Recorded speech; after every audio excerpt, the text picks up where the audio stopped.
Paz e liberdade em Cristo para vocês. E aí, como é que vocês estão? Mais uma semana se passou. Mais uma semana nós estamos aqui para aprender, para ser revigorados pela mensagem, para ser atraídos, para ser transformados, para ser redimidos através da palavra de Deus. E aí, como é que foi a sua semana? Foi semana de luta igual a nossa, né, Leandrinho? Como diz um cantor aí, né? Dias de luta, mas tá vendo só os dias de luta. Vamos esperar pelos dias de glória. Mas glória a Jesus. Essa semana nós vamos trazer um assunto muito importante. Mas antes do assunto, eu quero te convidar já, agora no início, senão depois eu esqueço. Curte, comente, compartilha. Se você não é inscrito aqui no canal no YouTube, se inscreve. Se você... Eu sei que você vai sentir, porque isso é de Deus. Sentir no coração de compartilhar o nosso conteúdo, compartilhe, gente. Compartilhe. Que assim você fazendo, você também vai estar espalhando o Evangelho de Cristo. Tá bom? Pega a sua Bíblia antes de mais nada, porque hoje nós vamos usar bastante a Bíblia. Hoje a gente vai usar bastante esse livro que é maravilhoso. Porque nós vamos falar sobre o que a cruz de Cristo conquistou por nós. Você sabe? Às vezes a gente dá uma resposta genérica, né? Ele perdoou nossos pecados. Ele salvou a gente. Através da cruz a gente tem salvação. Tá, mas por quê? Por que nós precisamos ser salvos? Por que a cruz nos salvou? O que nós alcançamos através da cruz? E é isso que nós vamos falar aqui neste vídeo, nesta mensagem. Tá bom? Então, como sempre, eu vou trazer alguns pontos e nós vamos tratar esses pontos, detalhando certinho de forma bem didática para nós podermos entender, porque às vezes os pastores falam, os nossos professores falam na igreja, no púlpito ou em forma de pregação e a gente não entende muito bem o que é redenção, o que é justificação, né? O que é parente remidor, por que Jesus é nosso parente remidor. Tudo isso nós vamos tratar aqui neste vídeo. E para nós entendermos, para nós começarmos a entender, nós precisamos começar a definir por que Jesus precisou morrer? Porque a humanidade tinha um problema. E qual que era o problema da humanidade? É um só. Nós vivemos em uma geração que ama falar sobre o amor de Deus, não ama, Leandrinho? Aquela frase que é pertinente. Deus é amor. Mas aí as pessoas evitam falar sobre o pecado. Aí não sai da boca, não, Deus é amor. Deus é amor. E isso é verdade. Mas a Bíblia também diz que Deus é santo, justo e reto. Sem entender a gravidade do pecado, gente, nós nunca entenderemos a grandeza da cruz. Vou repetir, sem entendermos a gravidade do pecado, nós nunca entenderemos a grandeza da cruz. Se alguém não sabe que estava condenado à morte, jamais celebrará a notícia do perdão. Porque não sei se você sabe, todos nós estávamos condenados à morte. E é exatamente isso que o apóstolo Paulo ele vai tratar na sua carta aos Romanos.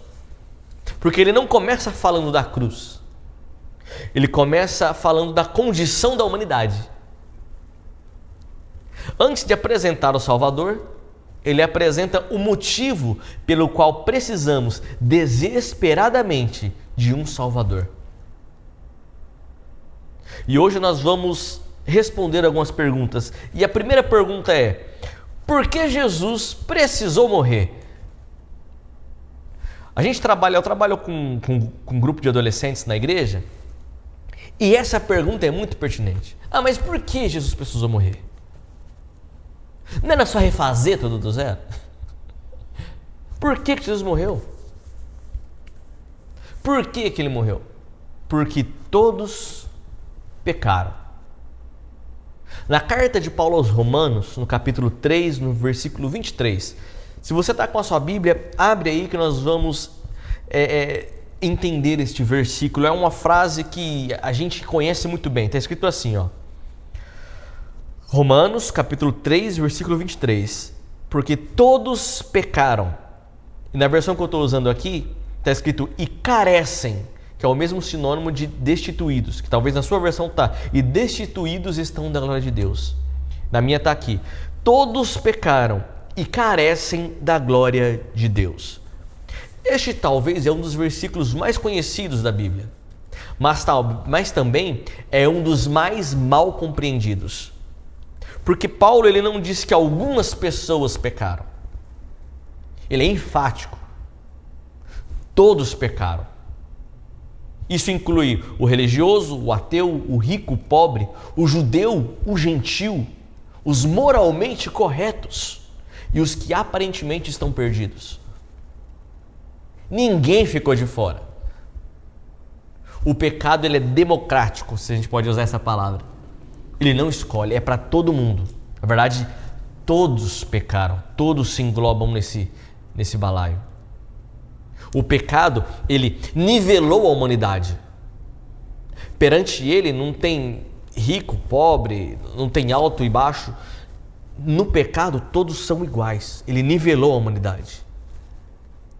E o que é o pecado? Quando Paulo usa essa expressão, que todos pecaram, eu não gosto de fazer isso, mas eu vou precisar fazer para explicar para vocês. No original do grego, eu não gosto porque parece que você... é a palavra amartanho. E ela era usada, Leandrinho, para como que um arqueiro, que ele fosse usar a flecha e ele errasse o alvo. Então, como Paulo está dizendo que o alvo que Deus estabeleceu é a sua própria santidade, a santidade de Deus. E todos nós erramos esse alvo. Era para nós apontar a santidade de Deus e viver junto na santidade de Deus. E nós erramos este alvo. Porque não existe ninguém bom suficiente diante de Deus. Entendeu? Todos pecaram. E aí Paulo continua, né? E carecem da glória de Deus. Essa expressão significa muito mais do que não irão para o céu. Está separado do céu. Ela significa que nós perdemos aquilo para o qual fomos criados. Entenda que quando Deus ele criou o primeiro homem, quando Deus criou Adão e Eva, eles viviam em perfeita comunhão com Deus. A presença de Deus era um ambiente natural da humanidade. Mas o pecado, quando chegou, ele rompeu essa comunhão. Aí hoje, por conta desse rompimento, todo ser humano nasce distante da glória de Deus. E é por isso, você já ouviu essa frase talvez na filosofia, que todo homem tem um vazio. Mas eu insisto em dizer que existe um vazio no coração do homem, que o dinheiro, o sucesso, a fama, os prazeres, ou até alguma religião, nunca vai preencher. Porque este vazio é exatamente o vazio da glória de Deus que falta no homem, que o pecado nos afastou. E aí o homem procura preencher os vazios com as coisas, mas este vazio foi criado para ser preenchido por Deus. Entenda que o pecado, ele é mais profundo do que imaginamos. Muitas pessoas pensam, mas Andrinho, eu nunca matei, eu nunca roubei, eu sou uma boa pessoa. Mas a Bíblia, ela não mede a nossa condição comparando uns com os outros. A Bíblia não me compara com o Leandrinho. Ela nos compara com Deus. E diante da santidade perfeita de Deus, somos todos culpados. É como tentar comparar uma vela e o sol. Né? A vela ela é brilhante, ela acende, ela encandece quando o quarto está escuro. Mas diante do sol, a luz da vela desaparece completamente. E assim acontece com a nossa justiça diante da santidade de Deus. Ela desaparece. Por isso que perante Deus todos nós nos tornamos injustos. O ponto 2 é: o pecado nos tornou espiritualmente mortos. Aí Paulo, ele explica na sua carta aos Efésios a consequência do pecado. Vamos ver? Abre aí, ó. Efésios capítulo 2, versículo do 1 ao 3. Se você estiver acompanhando, eu já vou lendo para nós irmos ganhando tempo aqui, tá?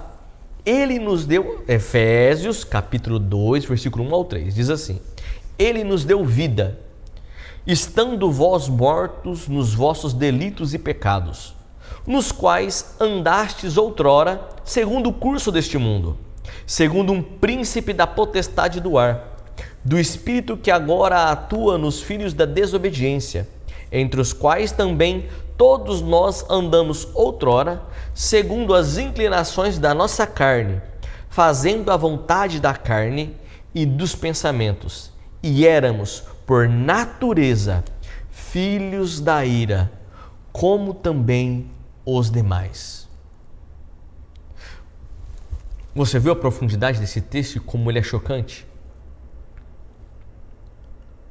Observa que Paulo, ele não disse que nós estávamos doentes. Ele não disse que nós estávamos fracos. Ele não diz que precisávamos apenas de um incentivo. Ele afirma: estando vós mortos. Um morto, ele não consegue reagir. Um morto não se levanta. Ele não consegue salvar a si mesmo. E essa é a condição espiritual da humanidade. E aí você está se perguntando: tá, mas o que significa eu estar morto espiritualmente? Significa que, embora estejamos vivos fisicamente, estamos separados de Deus. O pecado, ele destruiu a nossa comunhão com o Criador. Foi exatamente isso que aconteceu com Adão. No dia que pecou, ele não morreu fisicamente. Talvez como ele pensou que seria, né? Vou comer, vou pecar, vou desobedecer e vou morrer na hora. Não. Mas ele morreu espiritualmente. A separação dele com Deus aconteceu de forma imediata. E depois de Adão, todos nós herdamos essa condição de nascermos separados de Deus. O apóstolo Paulo, ele apresenta aqui 3 forças que dominavam e dominam ainda, dependendo da condição que você está, a nossa vida. A primeira condição é o curso deste mundo. Nós, antes de Cristo, vivíamos seguindo os valores do século, os valores da cultura, os valores de hoje. Sabe, aquilo que o mundo chama de certo, aquilo que o mundo chama de felicidade, aquilo que o mundo diz ser liberdade. Este é o curso do mundo. A segunda força é o príncipe da potestade do ar. Aqui, Paulo, ele revela uma realidade espiritual. Existe um inimigo que trabalha contra os propósitos de Deus. Sem Cristo, sem Jesus, a humanidade vive debaixo dessa influência. Isso não significa que todas as pessoas estejam cheias de demônio. Não. Mas significa que vivem segundo um sistema rebelde contra Deus. Porque vive debaixo da influência do mal, do pecado. E o terceiro é a sua própria carne. Paulo diz: fazendo a vontade da carne e dos seus pensamentos. O maior problema no homem não está apenas fora dele, está dentro dele. O pecado, ele corrompeu nossos desejos. Aquilo que parece bom pode ser motivado pelo orgulho. Por isso, ninguém consegue salvar-se pelas suas próprias obras. E esse texto de Efésios, ele continua, e Paulo ele vai falar algo muito pesado, né? Que ele continua dizendo: éramos por natureza filhos da ira. E talvez seja uma das afirmações mais difíceis de aceitar.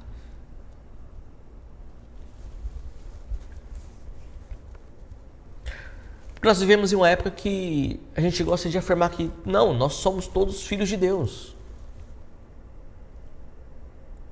Nós somos todos filhos de Deus. Mas o apóstolo Paulo ele afirma: por natureza, por conta do que você herdou de Adão, somos todos filhos da ira. Nós só nos tornamos filhos de Deus por meio de Jesus Cristo. Como diz João capítulo 1, versículo 12: mas a todos quantos o receberam, deu-lhes o poder de serem feitos filhos de Deus, a saber, aos que crerem no seu nome. Ninguém nasce filho de Deus no sentido da salvação. Nos tornamos filhos por adoção, mediante a nossa fé em Jesus Cristo. Vamos para o tópico 3? As nossas obras não podem nos salvar. Tem gente que pensa que, não, mas eu sou bonzinho. Não, mas eu faço bem. Vamos lá, vamos trabalhar. No próprio Romanos capítulo 3, versículo 20. Visto que ninguém será justificado diante dele por obras da lei, em razão de que pela lei vem o pleno conhecimento do pecado. Observe o que Paulo diz. A lei não foi dada para salvar. Ela foi dada para revelar. É como um espelho. O espelho mostra que o seu rosto está sujo. Mas ele não consegue limpar o seu rosto. Da mesma forma, a lei, ela mostra o pecado. Mostra onde está o seu pecado através da lei. Mas a lei não pode remover a culpa do que o pecado te traz.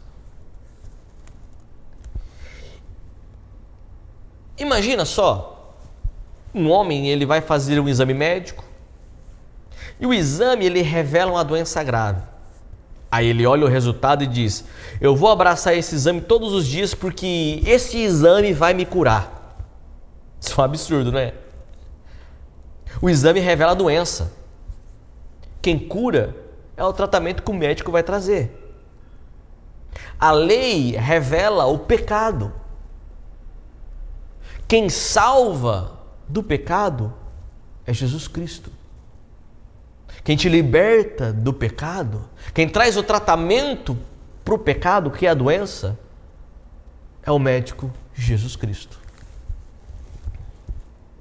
Talvez você está assistindo essa mensagem e pensando: eu sempre procurei fazer o bem. Eu sempre fui para a igreja, eu sempre fui um religioso. Eu sempre tentei agradar a Deus. Mas a pergunta não é: você é melhor que as outras pessoas? A pergunta é: você consegue alcançar a santidade perfeita de Deus?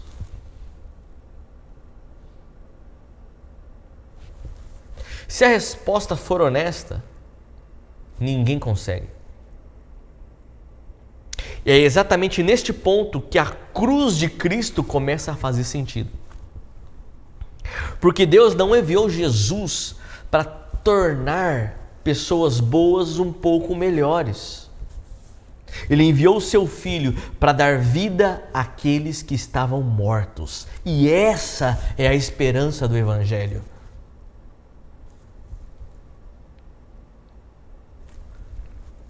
Que depois de um diagnóstico tão pesado, que nós vemos que o pecado nos aprisiona, nos tornou mortos, parece que não tem saída. E de fato, não há. Se dependesse de mim, se dependesse do Leandrinho, se dependesse de nós, não há saída. Mas o Evangelho não é a história do homem tentando chegar a Deus. É a história de Deus vindo ao encontro do homem.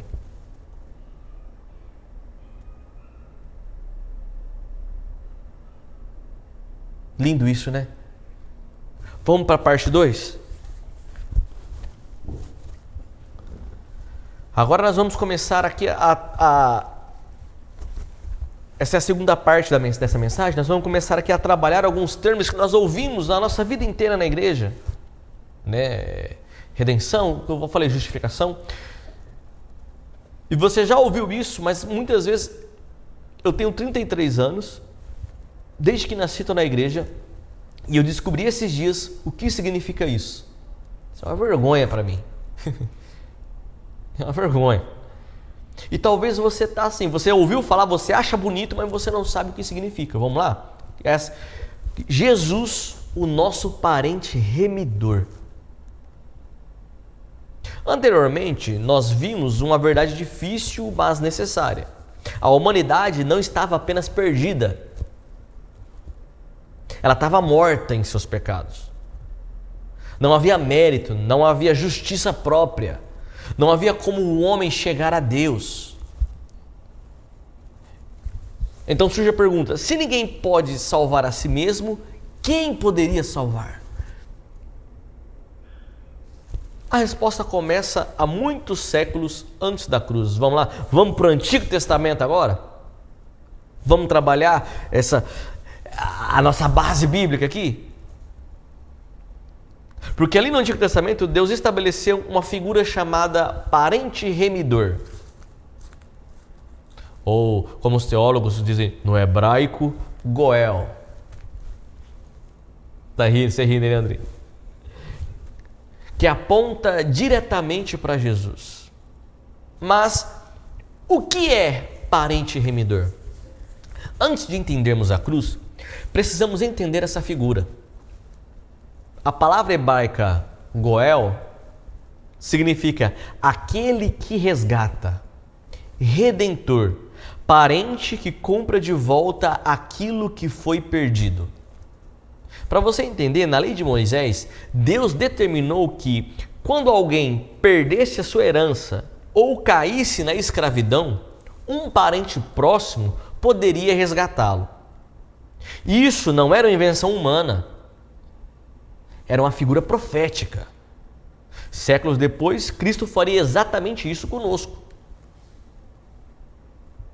Lá no livro de Levítico é que Deus estabelece essa ordem, no capítulo 25, no versículo 25. Eu vou ler para você não dizer que está só nas palavras do Isaac.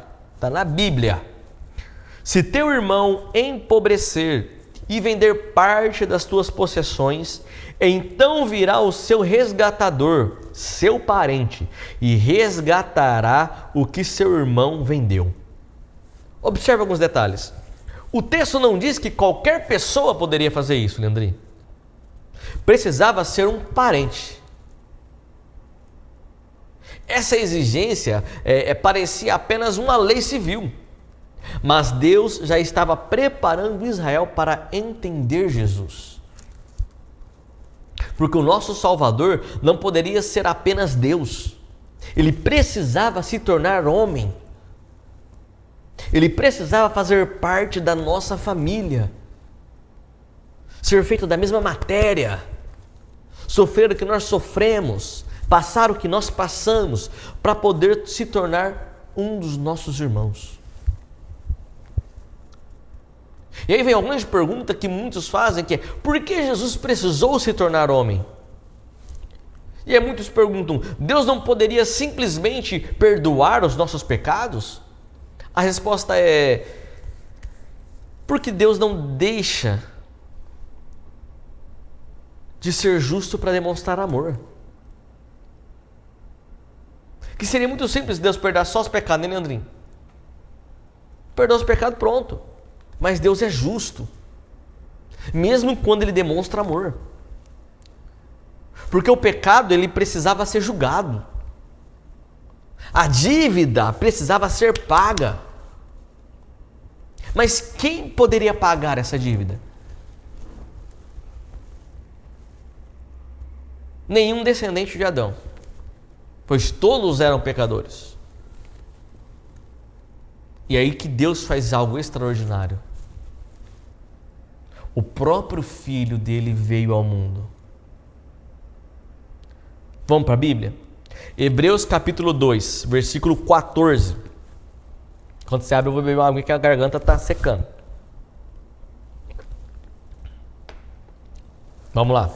Visto, pois, que os filhos têm participação comum da carne e sangue, destes também ele, igualmente, participou para que, por sua morte, destruísse aquele que tem o poder da morte, a saber, o diabo, e livrasse todos que, pelo pavor da morte, estavam sujeitos à escravidão por toda a vida.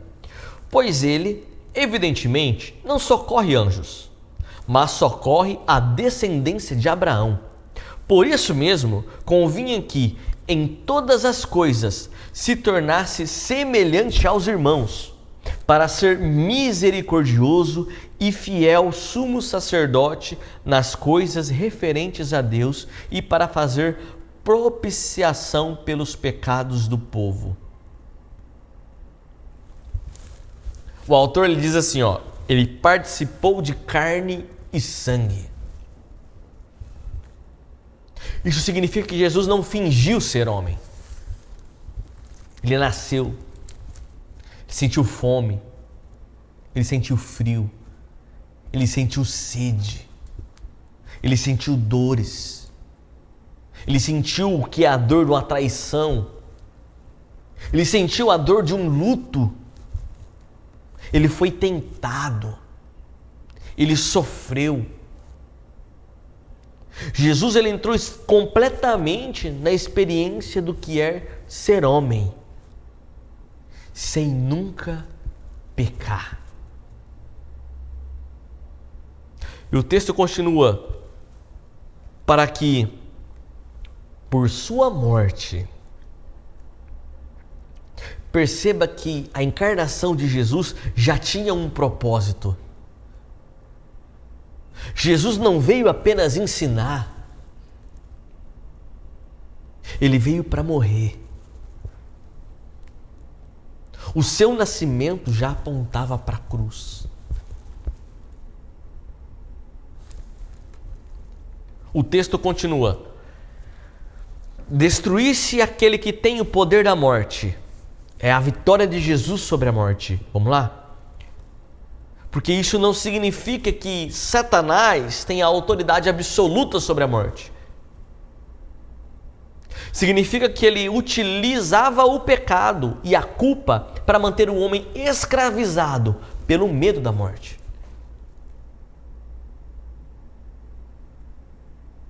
Todo mundo tem medo da morte. Tem cristão que fala que quer ver a volta de Jesus, mas você fala que muitas vezes tem que morrer, falando: Deus me livre, tem Deus Pai Todo-Poderoso. Não quer saber de morrer, não. Mas você não quer ver Jesus? Eu quero, mas eu quero ir para o arrebatamento. Todo mundo quer ver o arrebatamento. Todo mundo, ninguém quer morrer. Mas Cristo venceu justamente onde o homem sempre perdeu. Ao morrer sem pecado, ele derrotou o poder da morte. Por isso Paulo escreve mais tarde: onde está, ó morte, a tua vitória? A cruz transformou a morte de derrota em passagem para a eternidade com Cristo.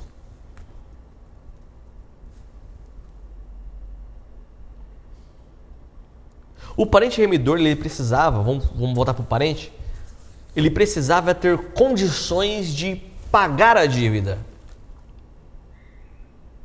Aí nós vamos lá para o Antigo Testamento, no livro de Ruth.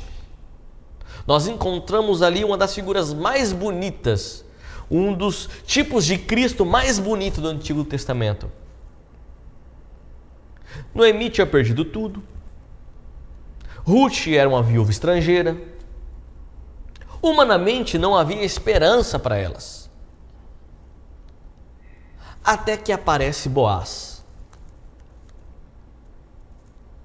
Ele não apenas sente pena delas, ele paga o preço. Ele resgata, ele restaura a família. Mas antes de fazer isso, havia um parente mais próximo dele. Vamos ler? Ruth capítulo 4, versículo 6.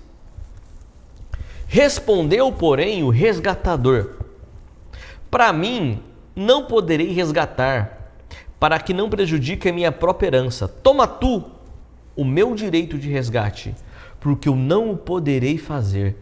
Esse homem aqui, o resgatador original, ele tinha o direito, mas ele não tinha disposição.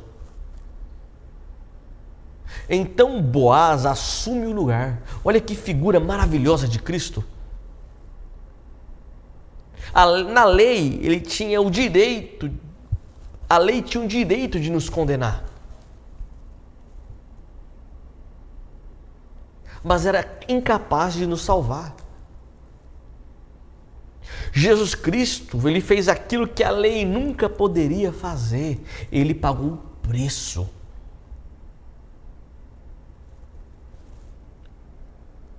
E Boaz aqui, ele aponta para Cristo. Boaz não é apenas uma sombra. Boaz era apenas uma sombra. Jesus é a realidade. Boaz resgatou uma família. Jesus resgatou pecadores do mundo inteiro, a humanidade. Boaz, ele pagou com dinheiro, com as riquezas. Jesus pagou com seu sangue. Boaz restaurou uma herança terrena e Cristo nos deu uma herança eterna. Ele nos tornou co-herdeiros do céu. Aleluia. E qual foi o preço do resgate? Qual foi o preço que foi pago? O apóstolo Pedro, ele vai escrever na sua primeira carta, no versículo 1, no capítulo 1, no versículo 18 e 19: sabendo que não foi mediante a coisas corruptíveis, como prata ou ouro, que fostes resgatados do vosso fútil procedimento que vossos pais vos legaram, mas pelo precioso sangue, como de cordeiro sem defeito e sem mácula, o sangue de Cristo. Pedro havia visto o sangue escorrer na cruz. Por isso, as suas palavras têm tanto peso quando Pedro fala do sangue de Jesus. Observe, não foi mediante a prata ou ouro. Naquele tempo, o ouro era o maior símbolo de riqueza. O que Pedro está dizendo é que nem toda a riqueza do universo poderia comprar uma única alma. Porque o problema nunca foi financeiro, o problema era moral, era espiritual, era judicial. A nossa dívida era contra Deus, e um Deus que é santo. Por isso, apenas um sacrifício perfeito poderia satisfazer a justiça divina. Não com ouro, não com prata, mas pelo precioso sangue. Por que Pedro chama o sangue de Jesus de precioso?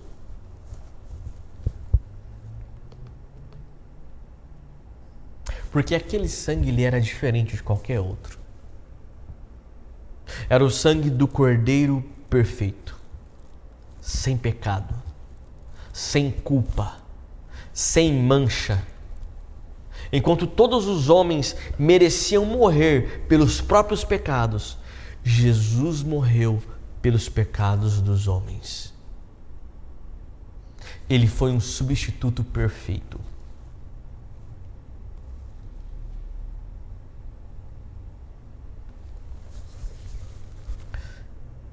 Um outro requisito do parente remidor é estar disposto. Ninguém podia obrigá-lo a ser um parente remidor, a redimir. E Jesus, ele foi voluntariamente para a cruz. Ele escolheu estar na cruz. No Evangelho de João, capítulo 10, está escrito assim: por isso, versículo 17, capítulo 10, versículo 17. Por isso o Pai me ama, porque eu dou a minha vida para a reassumir. Ninguém a tira de mim, pelo contrário, eu espontaneamente a dou. Tenho autoridade para a entregar e também para reavê-la. Este mandato eu recebi do meu Pai. Jesus não foi vítima. Ele foi um voluntário. A cruz não foi um acidente. Não foi um plano que deu errado a cruz. Ela foi o centro do plano de Deus desde a eternidade. Enquanto os soldados pensavam que estavam prendendo Jesus, era Jesus quem estava se entregando a eles. Enquanto os líderes religiosos imaginavam estar vencendo, era Cristo que estava vencendo o pecado. O amor de Deus não foi arrancado à força, ele foi oferecido livremente. Talvez hoje você esteja pensando: será que Deus realmente me ama? Se você está com essa dúvida, olhe para a cruz. Ali está a resposta. Jesus não foi obrigado. Ele escolheu vir, escolheu sofrer, escolheu morrer, escolheu pagar uma dívida que era minha, que era sua. Isso muda completamente a nossa maneira de enxergar Deus. Não seguimos um Salvador distante, seguimos um Redentor que entrou na nossa história, assumiu nossa humanidade e pagou o preço que jamais poderíamos pagar. Paz e liberdade em Cristo para vocês!